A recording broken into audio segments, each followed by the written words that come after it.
मुसलमान को टोपी से टाई तक लेके जाना है, गन से टोपी से टाई तक लेके जाना है और कट्टे से टोपी से कलम तक, टाई तक और कट्टे से कलम तक ले जाना है। ये योगी सरकार की नीति है, बीजेपी लीडर का बयान है। कौन है, कौन बोले?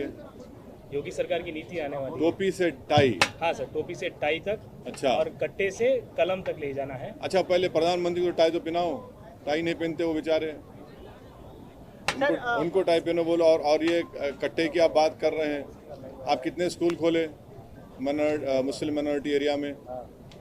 आप तो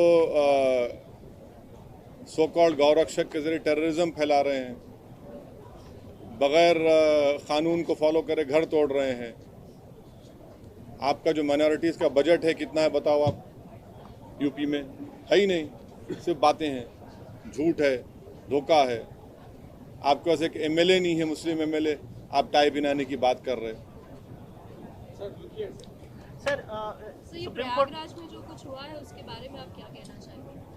नहीं, हम वायलेंस की मजम्मत करते हैं और साथ ही साथ ये भी कहते हैं कि रूल ऑफ लॉ प्रिवेल होना चाहिए और क़ानून की रोशनी में सबके खिलाफ एक्शन लेना चाहिए। वहाँ पर जो बुलडोजर की कार्रवाई हुई सर, उसको कैसे देखते हैं? देखिए, रूल ऑफ लॉ प्रिंसिपल्स को फॉलो होना चाहिए। पिछले चुनाव में आप इलाहाबाद गए थे, इसी परिवार से ताल्लुक करने वाले लोग आपकी पार्टी से जुड़े थे, इसको कैसे देखते हैं? उनका वहाँ ताल्लुक अब नहीं है। वो अब चुनाव के दौरान में ही उन्होंने समाजवादी पार्टी का समर्थन किया था और फिर अब तो शायद दूसरी पार्टी में हो गए।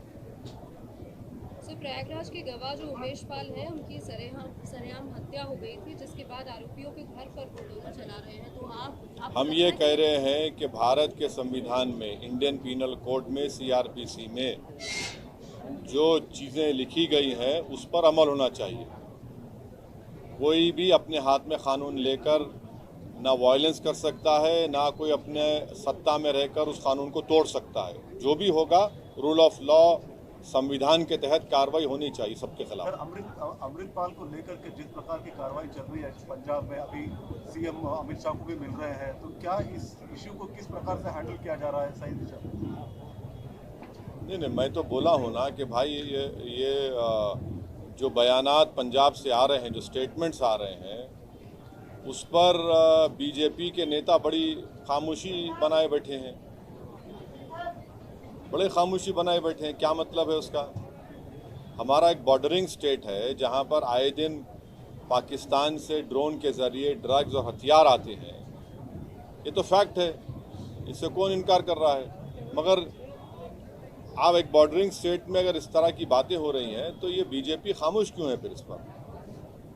सुप्रीम कोर्ट के फैसले को कैसे देखते हैं? हाँ, सुप्रीम कोर्ट का फैसला मैं वेलकम करता हूँ। मेरा मानना ये है कि आर्टिकल 324 में जो इलेक्शन कमीशन को जो इख्तियारात, जो पावर्स दिए गए हैं उसमें, और मेरे ख्याल से इलेक्शन कमिश्नर और कमीशन और इंडिपेंडेंट होगा और ट्रांसपेरेंसी उसमें पैदा होगी। ये बहुत ज़रूरी है डेमोक्रेसी के लिए। ये इस जजमेंट का मैं वेलकम करता हूँ और उम्मीद करता हूँ कि मोदी सरकार सुप्रीम कोर्ट के जजमेंट को सामने रखकर अगर बिल लाना चाहेगी तो बिल जजमेंट के स्पिरिट को समझेगी। ऐसा ना हो कि वो बोलेंगे नहीं हम नहीं मानते, हम अलग बिल लेकर आएंगे, उसके बरक्स ऑपोजिट लेके आएंगे। ऐसा नहीं, गलत होगा वो। तो सुप्रीम कोर्ट का जजमेंट जो आया है हम उसका वेलकम करते हैं। अडानी पर भी जांच का आदेश दिया है सर सुप्रीम कोर्ट ने, इस पूरे एपिसोड को कैसे देखते हैं? अब देखिए क्या होता है। वो कमेटी बनाई है उन्होंने, मैं पूरा जजमेंट पढ़ा नहीं हूँ, ये रास्ते में था तो थोड़ा पढ़ लिया था इलेक्शन कमीशन का। वो जजमेंट पढ़ूंगा तो जब कुछ बोल सकूंगा। सर, उत्तर प्रदेश के हिसाब से अतीक अहमद का जो उमेश पाल का जो किस्सा चल रहा है अभी, अतीक, मैं अभी बोला हूँ मैं इस बारे में कि हम हर किस्म के वायलेंस का कंडेम करते हैं, चाहे वो स्टेट स्पॉन्सर्ड वायलेंस हो या फिर कोई और माफिया करता हो। किसी को भी इख्तियार नहीं है किसी का जान लेने का। राइट टू लाइफ एक फंडामेंटल राइट है भारत के संविधान में। हालिया दिनों में देखा गया है सर कि बुलडोजर जो है मेन स्ट्रीम हो गया है। हैदराबाद में भी तेलंगाना के जो बीजेपी अध्यक्ष उन्होंने बोला एक वारंगल के हादसे को लेकर के ताल्लुक से बोला कि बुलडोजर चलाया जाएगा, जो भी जब वो शासन में आएंगे तो बुलडोजर चलाया जाएगा, जो भी क्रिमिनल एक्टिविटी में इन्वॉल्व होता है। हम यूपी में देख रहे हैं, हम कई अलग अलग राज्यों में देख रहे हैं जो बुलडोजर की लोग कार्रवाई। बैलेट पर भरोसा नहीं करते वो बुलडोजर पर करते हैं। जो लोग अंबेडकर के पैगाम को ठुकराते हैं वो बुलडोजर को अपनाते हैं। जो लोग संविधान को नहीं मानते वो लोग बुलडोजर को इस्तेमाल करते हैं। जो लोग रूल ऑफ लॉ की ताकत को नहीं मानते वो बुलडोजर के ज़रिए इन तमाम चीज़ों को बुलडोज करना चाहते हैं। सर सीएम योगी ने गैस सिलेंडर के प्राइसेस भी बढ़ गए हैं। हाँ, तो हम तो बोले हैं ना कि अब महिलाओं पे एक और बोझ मोदी हुकूमत ने आयद कर दिया है। कहाँ से लाएंगे भाई इतना? जब यूपीए के ज़माने में जब गैस के सिलेंडर पेट्रोल में इजाफा होता तो पूरे बीजेपी के लोग गैस का सिलेंडर लेकर रोड पे आ जाते थे। अब आप पूरा एक जुल्म कर रहे हैं गरीबों के ऊपर। यानी अब तो मेरे को लग रहा है कि एक सिलेंडर भी लेना मुश्किल हो जाएगा गरीबों के लिए। अब उसके बाद फिर वही लकड़ी शुरू हो जाएंगी। फिर अब कहाँ से लाएंगे इतने महंगाई के दौर में? 1400 रुपये 1500 रुपये का सिलेंडर कौन देगा भाई? इकॉनमी नीचे जा रही है, तनख्वाहें कम हो रही हैं, नौकरियां नहीं मिल रही हैं। आप ऊपर से बर्डन पे बर्डन डाल रहे हैं गरीब आवाम के ऊपर बीजेपी की हुकूमत। चीन के विदेश मंत्री G20 के समिट के लिए यहाँ आए हैं सर। ये भी कहा जा रहा है कि हमारे विदेश मंत्री उनके विदेश मंत्रियों की बीच में मीटिंग भी होगी, उनके लिए रेड कार्पेट बिछाया जा रहा है।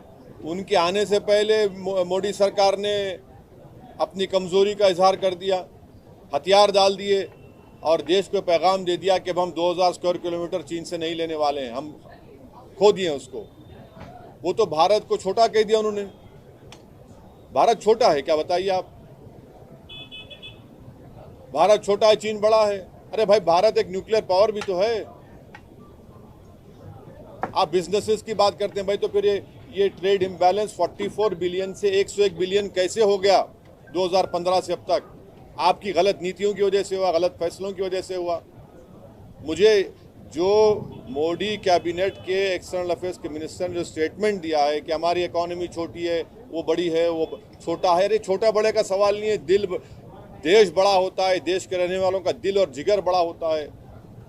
मोदी हुकूमत को अपनी फौज पर और देश की जनता पर भरोसा ही नहीं है। आप तो पहले से ही आप घुटने टेक दिए उनके सामने। आप बातचीत का समर्थन करते हैं? दोनों देशों के विदेश मंत्रियों की बातचीत होनी चाहिए, फॉरेन मिनिस्टर। अरे भाई, आप आने से पहले छोटा बड़ा कर दिए ना। आप उनको बड़ा कर दिए, अपने आप को छोटा कर दिया आप। तो क्या बराबरी की बात होगी अभी? सर योगी ने कहा है कि यूपी में राम राज्य है सर, अभी फिलहाल जो चल रहा है राम राज्य चल रहा है, उसमें क्या कहेंगे? संविधान के तहत राज होना चाहिए।